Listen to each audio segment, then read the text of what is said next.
Income Tax Act 1961. Only for the tax concept we are going to identify and we are going to calculate the residential status of an individual.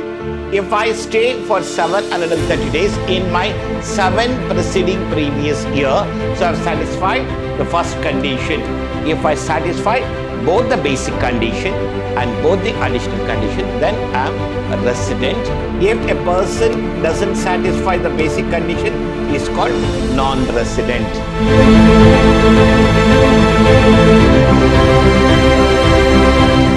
Warm welcome to 5th Sem B.Ba student. The subject we're discussing Income Tax 1. In Unit 1, we have discussed about the meaning of tax, meaning of income, person, assessment year, previous year, and gross total income. In Unit 2, we are going to learn the residential status and incidence of tax of assessee for previous year 2023-24. I am Professor Rajesh L.R. from Department of Commerce and Management from Vidhyaashram, First Grade College, Temple of Excellence, MYSURU. The agenda of today's section is the only thing here. We are going to learn residential status under Section 6. What are the basic conditions are laid down as per Income Tax Act of 1961, where we have 2 basic conditions and 2 additional conditions. If assessee satisfies the basic condition as per the income tax rules, he will be called as the resident. The important points were discussed and format of residential status as per the Income Tax Act of 1961. First, we have here the tax liability of any individual in India depends upon his residential status. Residential status as per Income Tax Act 1961, only for the tax concept we are going to identify and we are going to calculate the residential status of an individual. The term residential status has been coined under the Income Tax Law of India and must not be confused with individual citizenship of India. Here, the residential status is only for the purpose of income tax and not for the citizenship of India. An individual may be a citizen of India, but at the end, he may be a non-resident for a particular year. In some of the cases, I am the citizen of India here, but in some of the years, they may call me as non-resident of India because I have not satisfied the basic conditions as per the Income Tax Act of 1961. Even though I am citizen of India, in some of the financial years, they may call me as non-resident. So we are going to discuss in the upcoming concepts. A foreign citizen may be end up with the resident of India for income tax purposes for a particular year. Assume that I am the citizen of foreign year, citizen of America, but I am resident of India for 2023-24 because I am satisfying all the basic conditions and additional condition as per the Income Tax Act. Even though my citizenship is American citizenship, during particular year, they may call me as a resident of India because I am satisfying certain rules and regulations as per income tax. Only this is for the purpose of payment of tax to the government for the income earned by an individual. For the purpose of income tax in India, the income tax law in India classified taxable person as a resident, not ordinary resident, resident, non-resident. Means here we have concept here called resident. If he satisfies the basic condition, is called resident. If a person doesn't satisfy the basic condition, is called non-resident. First, we'll see what are the basic conditions we have here. As per Income Tax Act of 1961, the basic condition what we have here, the first basic condition, he or she should have been stayed in India for a period of 182 days or more during previous year. Previous year is nothing but 2023-24. Entire 1 year, that is from 1st April 2023 to 31st March 24, I should be in India or stayed in India for a period of 180 days or more. So then I have satisfied my first basic condition. Or if I couldn't satisfy my first basic condition, so the second basic condition we have here, he or she should have stayed in India for a period of 60 days. That is nothing but in 2023-24, my stay, it should be 60 days. And means including this 4 preceding previous year, that is nothing but 22, 23, 21, 22, 20, 21, 19, 20. So in these 4 years, if my stay is 365 days, 60 days and 365, if I satisfy this condition, so then automatically they may call me as a resident. If I satisfy any one of the basic condition, they're going to call me as a resident. If I don't satisfy both the basic condition, they're going to call me as a non-resident of India. What are the additional conditions we have here? He or she should stay in India for a period of 730 days or more in 7 preceding previous year. If I stay for 730 days in my 7 preceding previous year, so I've satisfied the first condition. And one more condition we have here, I should be a resident for 2 years out of 10 preceding previous year. So if I satisfy both the basic condition, that is nothing but 2 basic condition and 2 additional condition, they're going to call me as a resident, ordinary resident. If I satisfy any one of the basic condition, 2 additional condition, resident, ordinary resident. If I satisfy 1 basic condition, 1 additional condition, so I'm a resident, not ordinary resident. If I doesn't satisfy any basic condition, so there is no need to see additional condition, I'm a non-resident. So these are the concepts we should keep in the mind.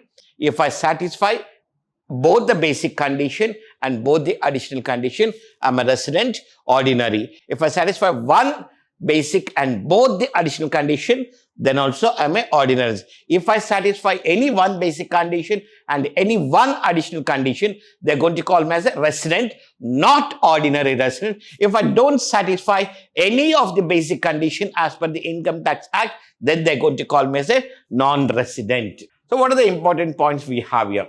If a person satisfies 1 basic condition, then his status will be resident. The same thing what we have discussed here. If a person satisfies both the basic condition and both the additional condition, resident, ordinary resident. If a person satisfies 1 basic condition and any one of the additional condition, resident, not ordinary. If a person doesn't satisfy any of the basic condition, non-resident. Already we have discussed this one. This is the major important points you should keep in the mind while giving the conclusion for the determination of residential status as per Income Tax Act of 1961. What is the format we have here? They say that when my stay, it should be 180 days or more during previous year. 2023-24, we have total number of days we have 366 because 2024 February is a leap year month. So the total number of days will be 366 days. Out of 366 days, if I stay for more than 180 days or more, then I've satisfied my first basic condition. So it starts from 1st April 2023, ends on 31st March 2024. In the month of April, we have 30 days. May 31, June 30, July 31, August 31, September 30, October 31, November 30, December 31, January 31, February 29, March 31. So total number of days are 366 days. So for first basic condition, if you have a table here and calculate what are the number of days the individual was in India during previous year, if he is satisfying by staying more than 182 days or 182 days during previous year, so then is called as a resident immediately. Assume that if individual is only for 85 days, so then we have to check the second basic condition what we have here. The second basic condition we have here, the same concept here. The first one, it is 360 days. Out of 366, I should be here for 60 days. And with that, and we have here, in 2022-23, 21-22, 20-21, 19-20, totally we have here 1,461 days. Out of this 1,461 days, if I stay for 365 days, the total in this 4 years, so then I'm going to satisfy the basic condition. The second basic condition what we have. If any one basic condition or both the basic condition, if I satisfy, then they're going to call me as a resident. What are the additional condition we have here? The additional condition what we have here, in 7 preceding previous year, that is 22, 23, 21, 22, 20, 21, 19, 20, 18, 19, 17, 18, 16, 17. So in this total 7 years we have here, 2,556 number of days we have here. In this, if I stay for 730 days, that's enough. The total number of days stay in this 7 years, if it is 730 days, so then I've satisfied the condition here. If I stay here for entire 365, so they're going to call me resident, resident, resident, resident. This is my status. So all the 7 years, my residential status is resident only. What is the next we have here? The second additional condition, they say that one, I should be a resident for 2 years out of 10 preceding previous year. So 10 preceding previous year will be 2022, 23, 21, 22, 20, 21, 19, 20, 18, 19, 17, 18, 16, 17, 15, 16, 14, 15, and 13, 14. So here, 365, 365, 2019, 20 is a leap year and 2015, 16 is a leap year. So 366 days we have to write. So if I satisfy the basic condition by staying here, 365, yes, yes, yes, yes, yes, yes. If I satisfy the basic condition, automatically my status will be a resident. So out of 10 years, out of this 10 years, if the status, if it is a resident, so then I've satisfied. If I'm resident for all the 10 years, so then automatically I've satisfied second additional condition also. So then if I satisfy both the basic condition and both the additional condition, then I'm a resident, ordinary resident for 2023-24. In the upcoming session, we're going to learn about the concept how to calculate and how to determine the residential status of an individual by solving the problems. Will a conclusion that this is how the residential status will be calculated as per the Income Tax Act 1961, and it is only for the income tax and it is only for the particular previous year. Means if I calculate residential status for 2023-24, it is only for 2023-24, 24-25. Again, I have to calculate because in the next year, I may be in India or I may not be in India. So again, we have to determine every year the individual status should be determined. Based on the status only, the total income of an individual will be computed. Thank you to all 5th Sem BBA students. In today's session, we discussed about the basic condition, additional condition, and if they satisfy any one basic condition or both the basic condition or both the additional condition, what is the status of an individual. In upcoming session, we are going to solve and determine the status with the help of the problems. Thank you and namaste to all 5th Sem BBA students.